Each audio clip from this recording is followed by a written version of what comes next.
Hello friends, welcome to ISS platform. आज है 4 जून and 4 जून के करेंगे हम current affair from the Hindu, Indian express और पीआईबी। चलते वीडियो स्टार्ट करते हैं विदाउट वेस्टिंग टाइम। देखो, सबसे पहले पढ़ेंगे new head quarter of directorate of revenue intelligence. देखो क्या है कि अभी finance minister Nirmala Sitharaman ma'am ने अभी इसको इनॉग्रेट किया है, डीआरआई हेड क्वार्टर को। अब इसमें क्या बोला है, हमारे इंडिया में कौन कौन से थ्रेड है वो मैं आपको डिटेल में समझाऊंगा। Then after India and European union agree on full free trade agreement. देखो, इंडिया और यूरोपियन यूनियन दोनों रेडी हो गई हैं to signing the full free trade agreement. अब क्या क्या प्रॉब्लम थी वो मैं ऑलरेडी बता चुका हूं, इवन आपको फिर से रिपीट करूंगा। Then after BSF border security force demand help from DRDO. देखो, बॉर्डर सिक्योरिटी फोर्स ने अभी डिमांड करी है डीआरडीओ से, क्या, to control the illegal infiltration from Bangladesh. और बांग्लादेश में कहाँ से इलीगल इन्फ्लिट्रेशन होता है ये भी आपको बताऊंगा। Then after Aravali Green Wall project, Aravali Green Wall project will be launched by the PM Narendra Modi on 5th of June, which is World Environment Day। अब ये क्या प्रोजेक्ट है वो मैं आपको डिटेल में समझाऊंगा। Then after polar research vehicle, very very important, polar research vehicle जो कि इंडिया की पहली रिसर्च व्हीकल बनने जा रही है। ये क्या है व्हीकल, इवन कौन सी कंपनी में टायर अप और एमओयू साइन हुआ है, कौन कौन सी दो कंट्री की, इवन इंडिया की एक कंपनी है और कौन सी दूसरी कंट्री है जिसकी कंपनी ये साइन कराए को डेवलप्ड और design this particular polar research vehicle, वो मैं आपको डिटेल में समझाऊंगा। Then after UP extend reservation to Agniveer. देखो, कई सारी स्टेट जो रिटायर होंगे अग्निवीर से उनको रिजर्वेशन देगी। अब कितना रिजर्वेशन दिया है यूपी ने, कितना प्रपोज किया है वो मैं आपको डिटेल में समझाऊंगा। Then after Ladakh reservation notification, very very important, very very important. ये तो आपको सुनना ही पड़ेगा। अगर आपको कुछ नहीं सुनना तो लास्ट में जाइए, लास्ट में न्यूज़ें कवर करी गई है, लास्ट में बताऊंगा आपको। ये आपको सुनना है, पूरे रेगुलेशन, पूरे एक्ट बताऊंगा, कितना रिजर्वेशन दिया है, डोमिसाइल और कौन कौन सी लैंग्वेज को ऑफिशियल लैंग्वेज डिक्लेयर कर दिया लद्दाख के अंदर। चलते अपन। देखो, अभी क्या है, फाइनेंस मिनिस्टर जो निर्मला सीतारमण है,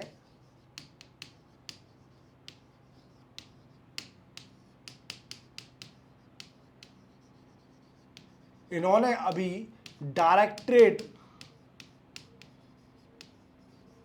of revenue intelligence head quarter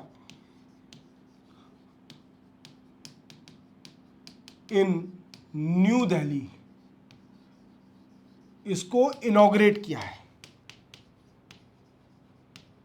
अब इन्होंने, ये इंपॉर्टेंट नहीं है, इंपॉर्टेंट ये है कि इन्होंने ऐसी कौन कौन सी बात बोली है जो कि हमें मेंशन करके आना है हमारे मेंस के आंसर में, इवन हमारे प्रीलिम्स में भी कई बार पूछा सकता है।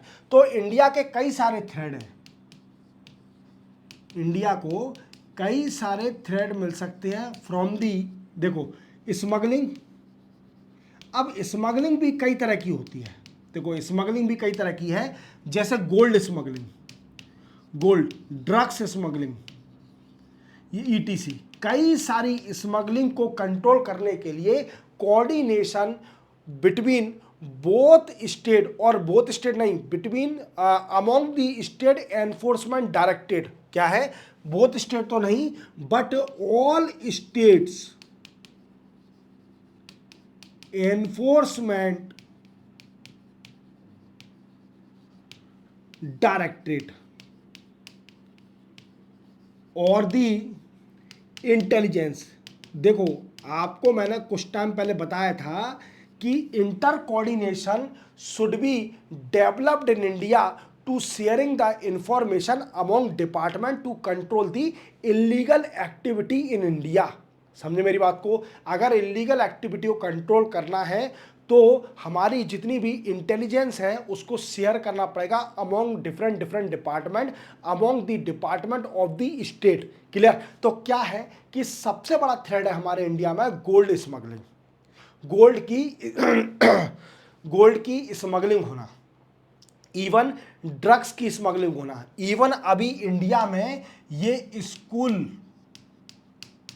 कॉलेज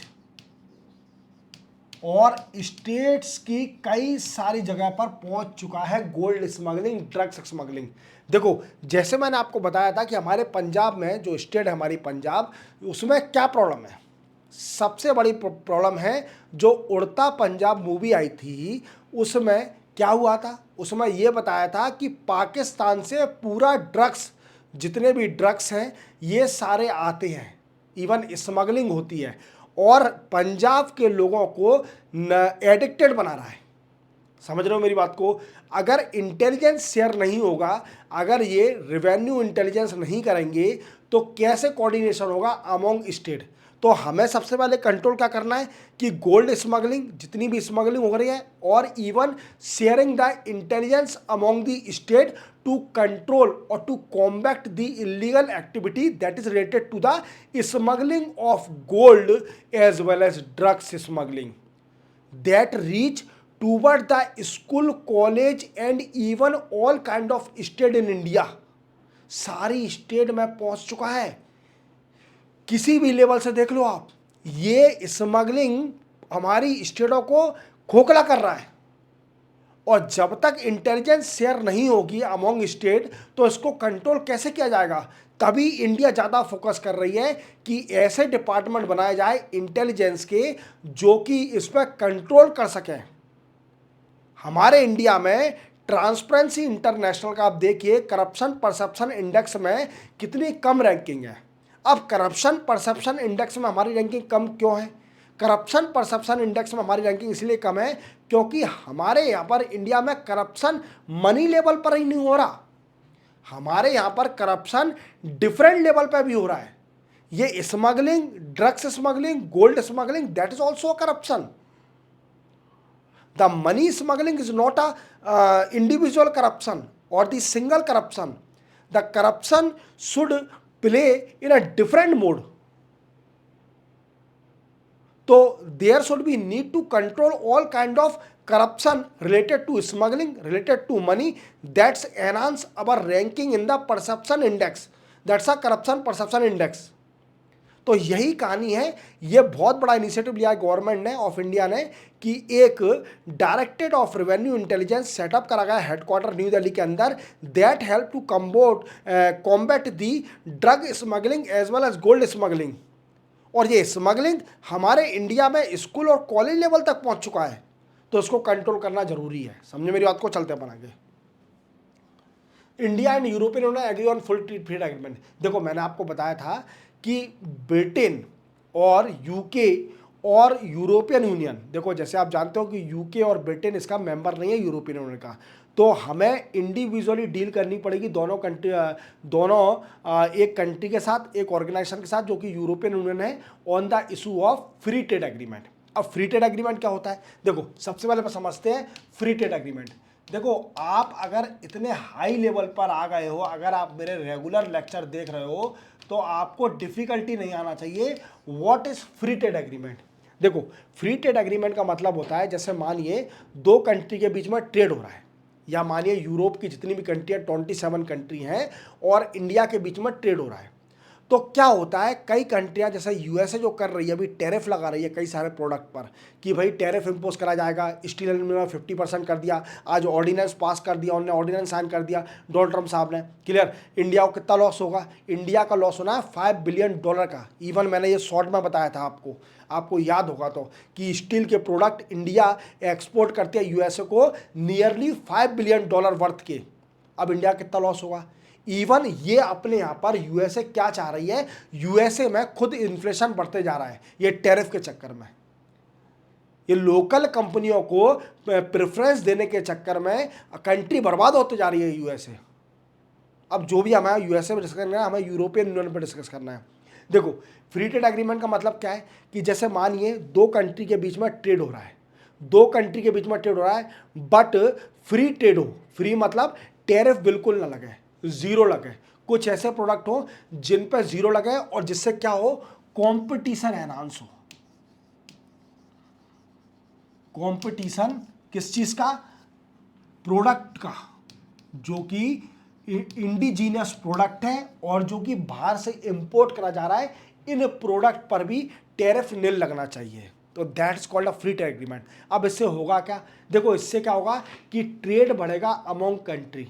क्या होता है कि कोई भी कंट्री दूसरी कंट्री की मार्केट में एक्सेस करना चाहती है, क्या चाहती है कि हर कंट्री दूसरी कंट्री की मार्केट में एक्सेस करना चाहती है कि मेरा प्रोडक्ट ग्लोबली रिकॉग्नाइज किया जाए। क्या किया जाए, ग्लोबली रिकॉग्नाइज किया जाए। अब ग्लोबली रिकॉग्नाइज कब होगा, जब वो प्रोडक्ट जो प्राइस मेरी कंट्री में मेरे प्रोडक्ट की है वही प्राइस पर वो दूसरी कंट्री में बिकेगा, तो वो एक्चुअल में कॉम्पीट कर सकेगा लोकल कंपनियां हैं वहाँ के वही सेम प्रोडक्ट से। अगर मानिए मेरा प्रोडक्ट है 5 रुपये का और मैंने कोई प्रोडक्ट बनाया 5 रुपीज़ का, और अगर मैं यूरोपियन यूनियन की कंट्रियों को एक्सपोर्ट करती हूँ, वो टैरिफ इसमें 50% लगा देते हैं, तो मेरा प्रोडक्ट कितने का हो जाएगा भाई, मेरा प्रोडक्ट तो 7.5 रुपये का हो जाएगा। और वही प्रोडक्ट 4 रुपये का बनना है यूरोपियन यूनियन में, तो मेरे प्रोडक्ट को कौन खरीदेगा। मेरे प्रोडक्ट को खरीदने के लिए मुझे फ्री ट्रेड एग्रीमेंट साइन करना पड़ेगा कि आप मेरे प्रोडक्ट पर कोई भी टैरिफ ना लगाओ, फ्रीली मेरा प्रोडक्ट जाए आपकी कंट्री में और आपकी लोकल कंपनियों के प्रोडक्ट से compete कर सके, जिससे मेरे प्रोडक्ट की ग्लोबली रिकॉग्नाइजेशन हो सके। क्योंकि मेरे प्रोडक्ट को बनाने में कॉस्ट इतनी लगी नहीं है, जो आपने कस्टम ड्यूटी और टैरिफ लगा के उसको महंगा कर दिया है, आप इसका बेनिफिट ले रहे हो, हम बेनिफिट नहीं ले रहे। समझे मेरी बात को, समझे। तो यही है फ्री ट्रेड एग्रीमेंट। बट इसमें एक कंडीशन मैंने बताई थी कि यूरोपियन यूनियन क्या चाहती है कि carbon border adjustment mechanism, carbon border adjustment mechanism, ये क्या है, it is a carbon tax, जो कि यूरोप में कब से लगेगा, 2027 से 1 जनवरी 2027 से लग जाएगा। अब ये है क्या कार्बन टैक्स, देखो क्या होता है, इन यूरोपियन यूनियन ने, ये लोग क्या है, ये जितनी भी वेस्टर्न कंट्रियां हैं ये खुद रिस्पॉन्सिबल है क्लाइमेट चेंज के लिए। अब ये समझ रही हैं कि हम बहुत बड़ा काम कर रहे हैं क्लाइमेट चेंज को कंट्रोल करने के लिए, समझ रहे हो मेरी बात को। तो ये ऐसे ऐसे डिसीजन ले रहे हैं कि अब है ना, इनको समझ में आ रहा है कि हमारी कंट्री तो बर्बाद हो जाएगी, पर ये दूसरी कंट्रियों को बर्बाद भी कर रहे हैं। हाँ भाई, जो डेवलपिंग कंट्रियां हैं, इंडिया है, क्योंकि इंडिया में इंडस्ट्रियलाइजेशन तो हुआ नहीं था जब कॉलोनाइजेशन था, क्लियर, तब तुम्हारे यहाँ पर इंडस्ट्रियलाइजेशन हुआ, तुमने कार्बन का वीकेंड से अमाउंट बढ़ाया उसमें, जिससे ग्रीन हाउस इफेक्ट हुआ, क्लाइमेट चेंज का इफेक्ट हुआ। अब तुम बोल रहे हो कि कार्बन टैक्स इंपोज करा जाएगा, जो भी प्रोडक्ट यूरोप में आता है अगर वो बना है कार्बन का कई सारा इमिशन करके, तो उस पर टैक्स लगाया जाएगा उसी हिसाब से। अगर वो ज़्यादा कार्बन इमिशन करके बना है तो ज़्यादा टैरिफ, ज़्यादा टैक्स, कार्बन टैक्स, और अगर कम कार्बन इमिशन करके बना है तो कम टैक्स। ये इनका कहानी है। बट ये बात इंडिया ने बोली, देखो इसको आप अगर फ्री ट्रेड एग्रीमेंट साइन करना है तो आपको सबसे पहले ये carbon border adjustment mechanism India के बेसिस पर ख़त्म करना पड़ेगा, क्योंकि मैंने आपको बताया था कि India is in the second position to produce the steel in the world, clear. हालांकि स्टील को एक्सपोर्ट करने में, और स्टील में आप जानते हो स्टील और एल्यूमिनियम, स्टेनलेस स्टील को बनाने में कई सारा कार्बन इमिशन होता है, और ये इमिशन होगा, और यूरोप में अगर हमारा स्टील का प्रोडक्ट जाएगा तो महंगा हो जाएगा। तो इंडिया ने सोचा कि हमारा लॉस होगा इस समय, तो इंडिया ने बोला कि आप पहले सबसे पहले कार्बन बॉर्डर एडजस्टमेंट मैकेनिज्म को ख़त्म करिए इंडिया के प्रोडक्ट के लिए। पर इन लोगों ने नहीं मानी। बट ये मुझे पता नहीं है कि ये एग्री हो गए इस पर कि नहीं हो गए, ये मेरी नॉलेज से थोड़ा मिस हो गया है, या फिर अभी एग्री नहीं हुए इसके मैटर पर। बट अभी ये न्यूज़ आई है कि ये फुल फ्री ट्रेड एग्रीमेंट पर राजी हो गई है यूरोपियन यूनियन और इंडिया। अब इसमें इन्होंने बोला कि इन्वेस्टमेंट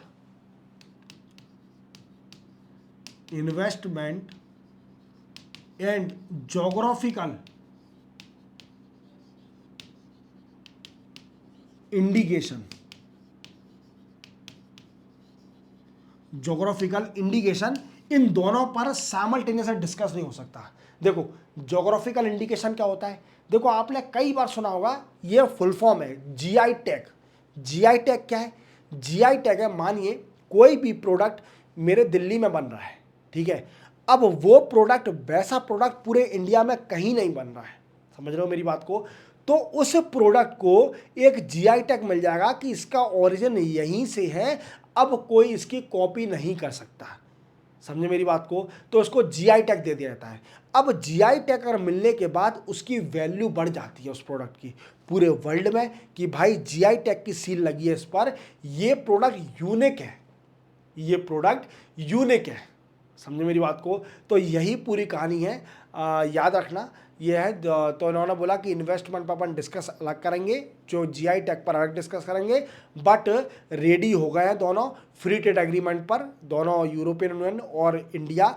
अब देखना है किस किस पॉइंट पर हुआ है। जैसे वाइन का इशू भी था, एक वाइन पर टैक्स लगाना, ऑटोमोबाइल सेक्टर का भी इशू उठाया था इन्होंने, यूरोपियन यूनियन ने, कि आपके यहाँ ऑटोमोबाइल सेक्टर पर ज़्यादा टैक्स टैरिफ लग रहा है, इवन वाइन्स पर ज़्यादा लगता है। तो ये कई सारे इशू उठाए थे, अब इसको रिजॉल्व करते हैं। हालांकि दोनों एग्री हो गए हैं, अब देखते हैं अपन आगे कि क्या क्या डिस्कस होता है, वो मैं आपको डिटेल में समझाऊंगा। BSF demand help from DRDO to control illegal infiltration. देखो एक बात याद रखना, क्या है कि इंडिया और बांग्लादेश, जैसे आप जानते हो कि जितनी भी कंट्रियों के बॉर्डर टच होते हैं इंडिया से, सबसे ज़्यादा बॉर्डर टच होता है बांग्लादेश का। क्लियर? ये बात याद रखना। आप सोचोगे कि सर ऐसे कैसे, हमने तो बड़ी बड़ी कंट्रियाँ देखी है। नहीं, बांग्लादेश का बॉर्डर ज़्यादा टच होता है इंडिया से, इस बात को ध्यान रखना बिल्कुल। और जो सुंदरबन एरिया है, क्या है, सुंदरबन एरिया है, ये सबसे बड़ा गैप है, यहाँ पर सबसे बड़ा लूप होल है जहाँ से इलीगल इन्फिल्ट्रेशन होता है, इलीगल इन्फिल्ट्रेशन।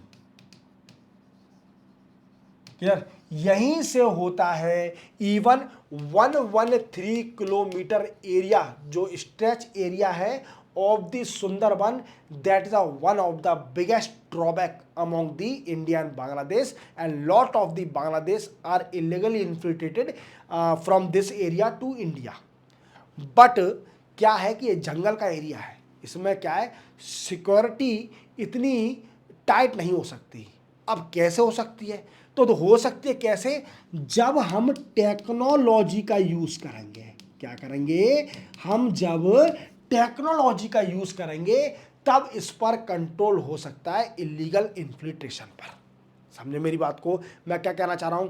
अब इसी को देखते हुए बॉर्डर सिक्योरिटी फोर्स, जो कि पाकिस्तान और बांग्लादेश के बॉर्डर को प्रोटेक्ट करती है इंडिया के लिए, इन्होंने DRDO से मदद मांगी है to intelligence surveillance, intelligent surveillance technology के लिए। जैसे जैसे ड्रोन, रडार, सैटेलाइट, इनका यूज करके हम इलीगल इन्फिल्ट्रेशन को use we can say control करेंगे। अब सुनो मेरी बात, देखो ऑपरेशन सिंदूर स्टार्ट हुआ था। ऑपरेशन सिंदूर में पाकिस्तान का हमने धुआं उड़ा दिया था।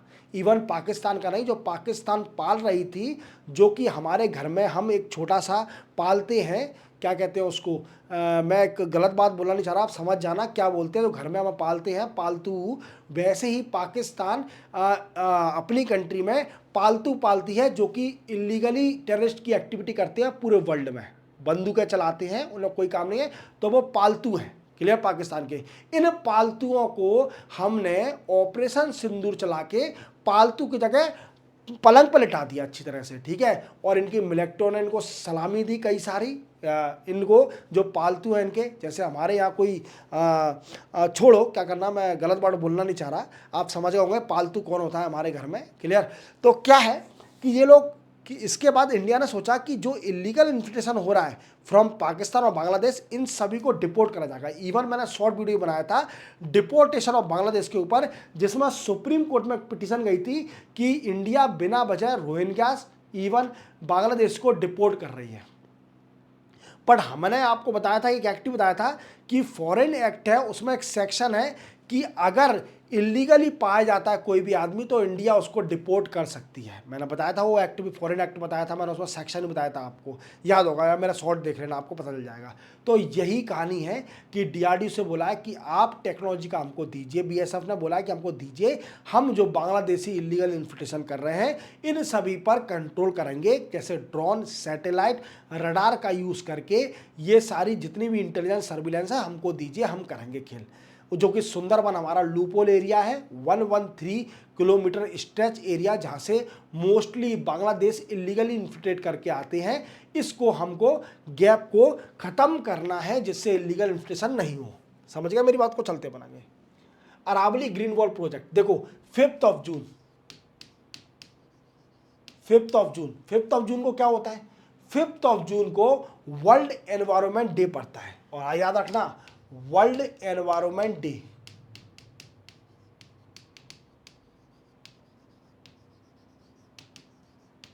फिफ्थ ऑफ जून को वर्ल्ड एनवायरनमेंट डे होता है। क्लियर।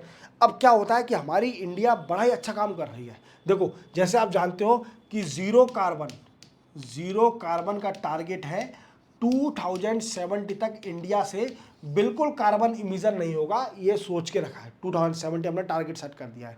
इवन हमने ये भी बोल के रखा है कि कई सारे प्रोजेक्ट भी चल रहे हैं, जैसे land restoration of degraded land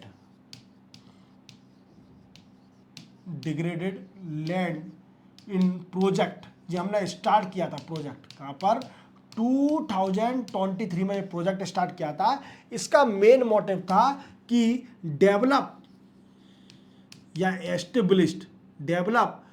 5 kilometre buffer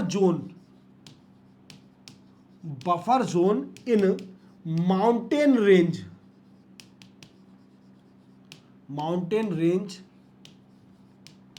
covering 6.45 we can say million kilometre area. देखो माउंटेन एरिया में आप जानते हो कि लैंड बिल्कुल डिग्रेडेड है। We can say degraded land का मतलब क्या होता है कि फर्टिलिटी बिल्कुल नहीं है यहाँ के लैंडों की। इवन डेजर्टिफिकेशन हो रहा है। क्या हो रहा है? डेजर्टिफिकेशन हो रहा है। डेजर्टिफिकेशन क्या होता है? देखो डेजर्टिफिकेशन का मतलब है कि जो लैंड है वो डेजर्ट में चेंज होते जा रही है। समझ रहे हो मेरी बात को? अगर डेजर्ट में चेंज हो जाएगी तो डेफिनेटली उसकी फर्टिलिटी कुछ होगी नहीं, उपजाऊ जमीन ही नहीं रह जाएगी वो। समझ रहे हो मेरी बात को? तो क्या है कि गवर्नमेंट ने प्रोजेक्ट स्टार्ट किया था जिसका 2023 में कि जो डिग्रेडेड लैंड है इसको रिस्टोर करना है, इसकी फर्टिलिटी एनहांस करनी है, जो कि माउंटेन एरिया में बफर जोन बनाएंगे 5 किलोमीटर का, इवन इसके साथ कवर करेंगे 6.45 किलोमीटर मिलियन किलोमीटर एरिया। समझे मेरी बात को? अब क्या है, 5 जून को नरेंद्र मोदी साहब हमारे देश के रिस्पेक्टेड प्रधानमंत्री अरावली ग्रीन वॉल प्रोजेक्ट को इनॉग्रेट करेंगे। अब ये प्रोजेक्ट क्या है? ये प्रोजेक्ट 4 स्टेट को कवर करेगा। अरावली जैसे जानते हो आप, अरावली कई सारी स्टेट में है, जैसे दिल्ली, गुजरात, हरियाणा और राजस्थान, ये 4 स्टेट में है।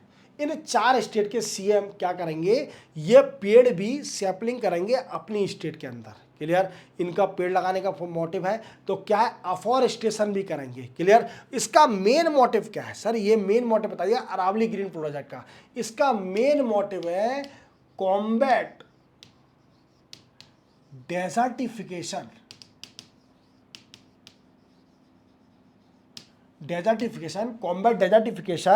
And restore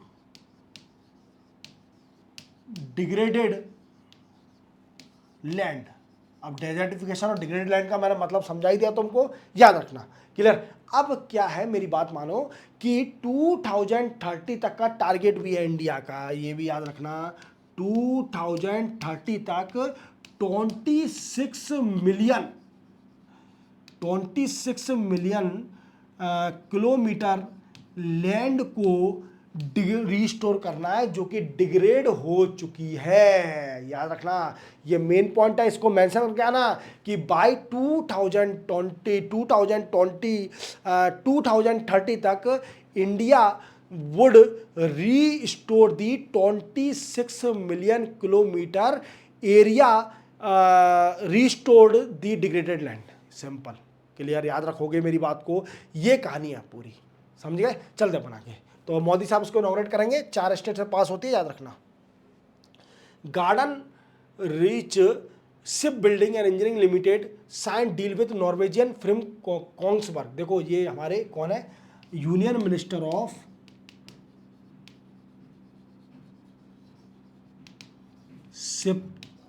shipping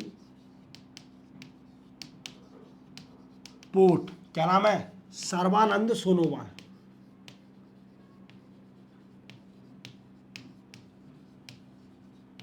Sarbananda Sonowal, clear. ये सर्बानंद सोनोवाल जी क्या हुआ कि ये नॉर्वे में गए, और नॉर्वे में एक कंपनी है, क्या है उसका नाम, कि कोंग्सबर्ग, ये भी शिप बिल्डिंग कंपनी है, और हमारे इंडिया की है garden Reach Ship building engineering limited, GRSL। ये क्या है, कोलकाता बेस है, कोलकाता में है ये, कोलकाता बेस्ड कंपनी है, बड़ी अच्छी कंपनी है। इवन इसको कई बार अवार्ड भी मिल चुका है सस्टेनेबल वर्क करने के लिए, ठीक है, बहुत अच्छा काम कर रही है, क्लियर, ये अच्छा काम कर रही है। तो इस कंपनी ने, दोनों कंपनी नॉर्वेजियन ने और हमारी इंडिया की कंपनी ने एक MOU साइन किया है। क्या क्या है, MOU साइन किया है, क्या, टू डेवलप एंड को डिजाइन पोलर रिसर्च व्हीकल। क्या बनाएंगे, पोलर रिसर्च व्हीकल बनाएंगे। अब ये क्या होता है पोलर रिसर्च व्हीकल, देखो इंडिया पहली बार, याद रखना, ये इंडिया में पहली बार पोलर रिसर्च व्हीकल बनने जा रहा है। और पोलर रिसर्च व्हीकल होता क्या है सर जी, तो polar research vehicle is a ship that platform for research in polar and ocean region. Polar क्या, पोलर क्या है, साउथ पोल और north pole, Antarctica and Arctic region पर पोलर रिसर्च व्हीकल क्या होता है, एक शिप की तरह होता है जो कि मदद करता है रिसर्च करने में in polar and ocean region. समझे मेरी बात को। अब देखो मेरी बात, अब क्या हुआ, ये तो बन जाएगा, इंडिया ने पहली बार बनाया है, बट हमको जानना है कि हमारे रिसर्च स्टेशन कितने हैं पोलर रीजन में देखा जाए। तो देखो आपको पता है कि हमारे 2 रिसर्च स्टेशन भारती एंड मैत्री, ये 2 रिसर्च स्टेशन कहां पर बने हैं, अंटार्कटिका में, और एक हिमाद्री, हिमाद्री कहां बना है, आर्कटिक रीजन में। ये 2 research station. Even Norway country are on the northern side of the world. देखना, ये नॉर्वे कंट्री है, नॉर्वे, स्वीडन, ये स्कैंडिनेवियन कंट्री है, इनको क्या बोला जाता है, स्कैंडिनेवियन कंट्री। देखो स्कैंडिनेवियन कंट्री, और ये बड़ी ईमानदार कंट्रियां हैं, याद रखना, स्वीडन, नॉर्वे बड़ी ईमानदार कंट्री हैं। ये जितने भी वर्ल्ड के जो आते हैं, क्या कहते हैं, इंडेक्स आते हैं, जो भी रिसर्च आती हैं, ये नंबर 1 जाते हैं। नॉर्वे, स्वीडन बड़े ईमानदार हैं। इवन स्वीडन में मेरा एक फ्रेंड है, मैंने बताया भी था प्रीवियस लेक्चर में, एक फ्रेंड है मेरा जम्मू कश्मीर का, उसकी सिस्टर स्वीडन में रहती है। तो वो बताता था, जब मैं दिल्ली में था तो बताता था कि वहाँ पर रमन, स्वीडन में एजुकेशन फ्री, हेल्थ फ्री, आपको कुछ नहीं देना, बेस्ट क्वालिटी की education, health, living standard, each and everything on the top level पर है भाई रमन।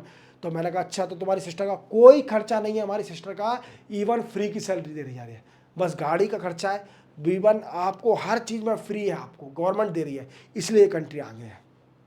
हालांकि पॉपुलेशन भी उस लेवल की इसलिए फ्री दे रही है। यहाँ पॉपुलेशन 140 से ऊपर, गवर्नमेंट खुद भिखारी हो जाएगी हमारी कंट्री दे दे के। तो हालांकि मेहनत करो, इंडिया में तो ऐसा है, मेहनत करो और कमाओ, ठीक है। सुनो मेरी बात, तो क्या है मैंने बताई दिया आपको, पोलर रिसर्च व्हीकल क्या होती है ये समझा दिया।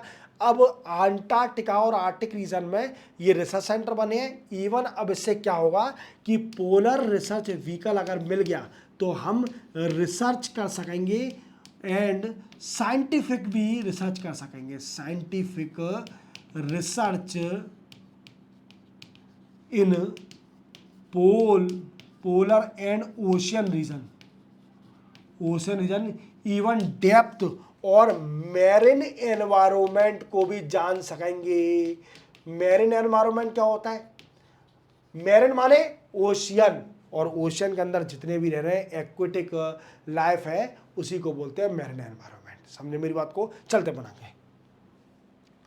UP extend reservation to Agniveer. देखो आपको पता हो एक अग्निवीर स्कीम आई थी जिसका बगड़ा ही अपोजिशन पार्टी ने ऑब्जेक्ट उठाया था कि 2022 में रिक्रूट करे गए थे बच्चे।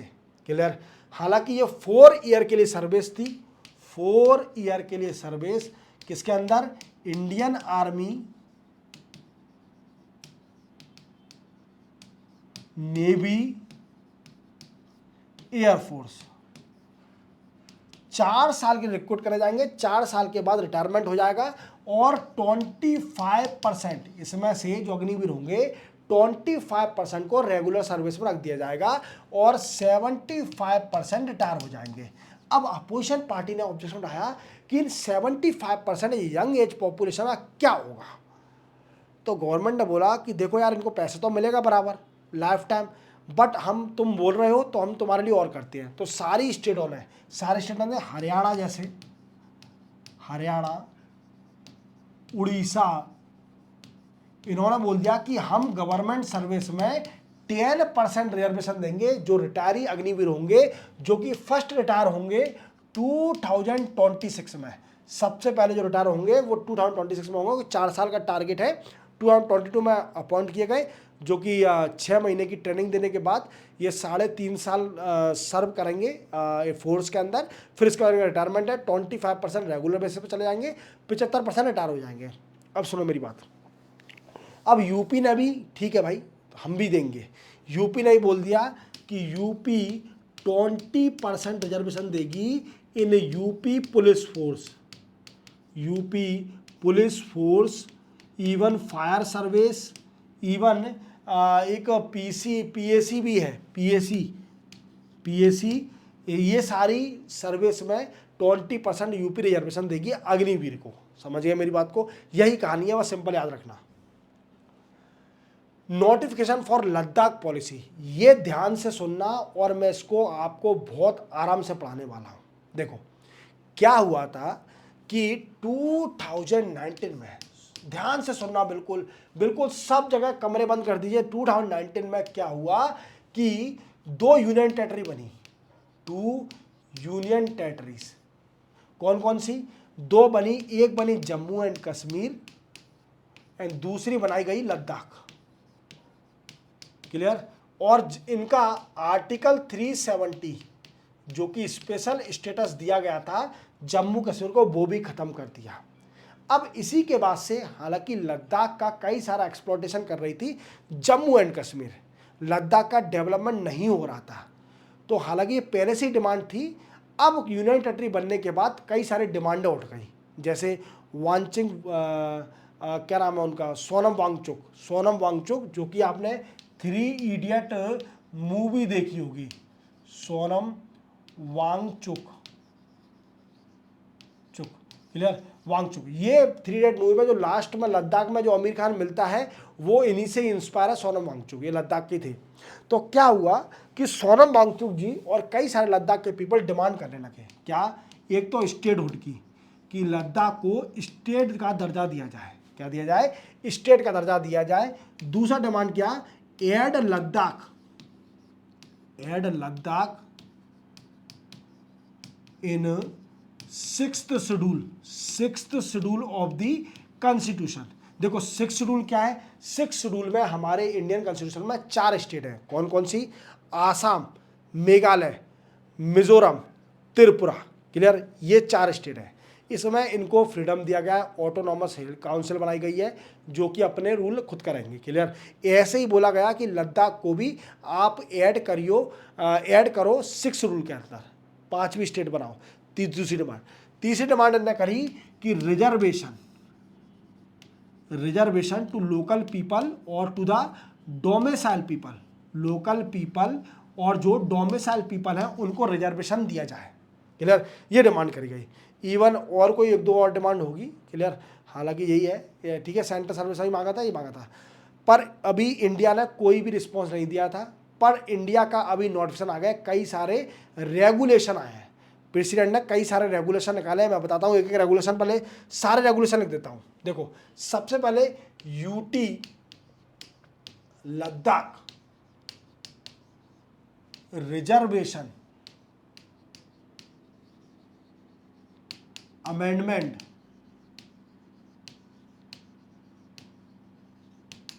रेगुलेशन 2025। दूसरा है वी कैन से लद्दाख ऑफिशियल लैंग्वेज रेगुलेशन 2025। तीसरा है लद्दाख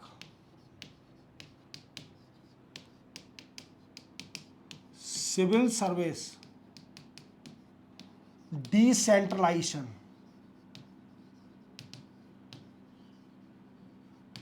एंड रिक्रूटमेंट रेगुलेशन।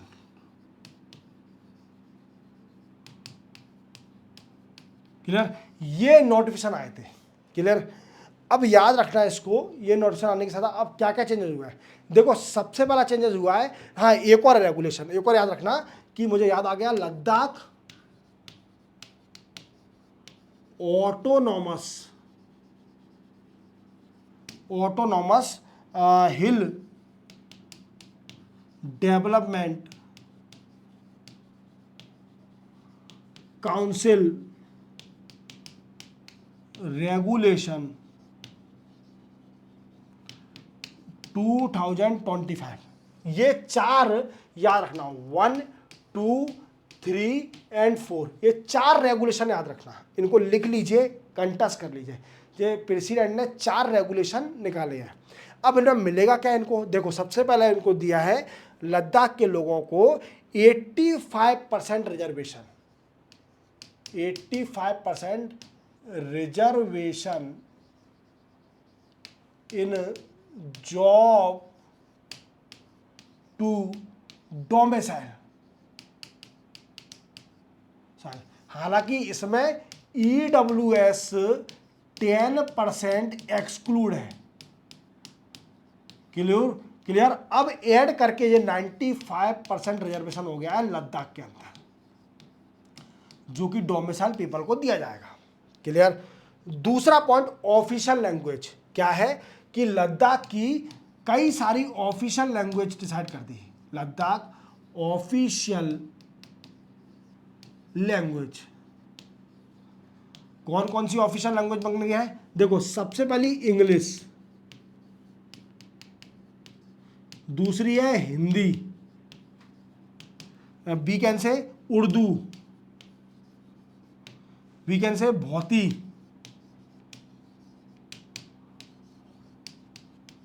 पोरगू, ये लैंग्वेज भी ऑफिशियल लैंग्वेज बन गई है। याद रखोगे, इंग्लिश, हिंदी, उर्दू, भौती और पोरगू, इसको ऑफिशियल लैंग्वेज डिक्लेयर कर दिया। इवन जो civil service children of civil servant considered as domicile of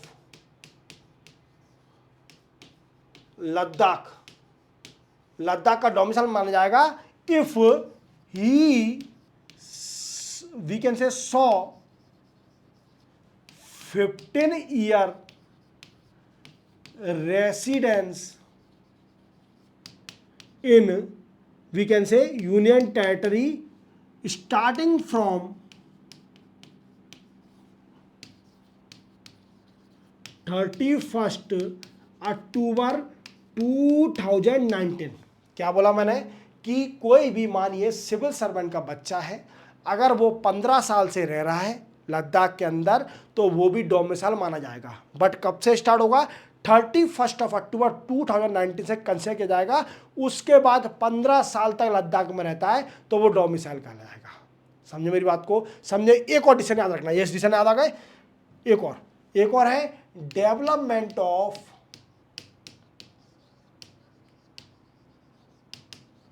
hill council. Autonomous hill council बनाई जाएगी। अब इसमें we can say third of member should be women. क्या है कि तीसरी मेंबर जो भी हिल काउंसिल में होगी वो वुमेन होगी, जो कि लद्दाख की डोमिसाइल होगी। समझ गए मेरी बात को? ये सारे डिसीजन लिए गए लद्दाख के लिए, कुछ बेनिफिट दिया गया लद्दाख को। लद्दाख बहुत टाइम से डिमांड कर रही थी। इवन दिल्ली चलो मूवमेंट भी स्टार्ट हुआ था लद्दाख से, सोनम वांगचुक ने स्टार्ट किया था। बट अभी भी लद्दाख सेटिस्फाई नहीं है। लद्दाख का कहना है कि जो हमारी डिमांड है वो पूरी नहीं हुई है। इसमें 2 डिमांड हमारी मिस है। एक, पहला कि लद्दाख यूनियन टेरिटरी को स्टेट का दर्जा दिया जाए, और दूसरी डिमांड हमारी फुलफिल नहीं हुई कि लद्दाख को 6 शेड्यूल में ऐड किया जाए, जिसके अंदर 4 स्टेट है। समझो मेरी बात को? ये पूरी कहानी है, इसको रट लेना, आपको अच्छे से याद हो जाएगा, ये बड़ा ही इंपॉर्टेंट है। क्लियर? तो इसी के साथ 4 जून के मैंने आपको करंट अफेयर कहा जगह दिए। क्लियर? चैनल को सब्सक्राइब और बेल आइकन प्रेस करना ना भूलना। मिलते हैं हम कल, तब तक के लिए जय हिंद।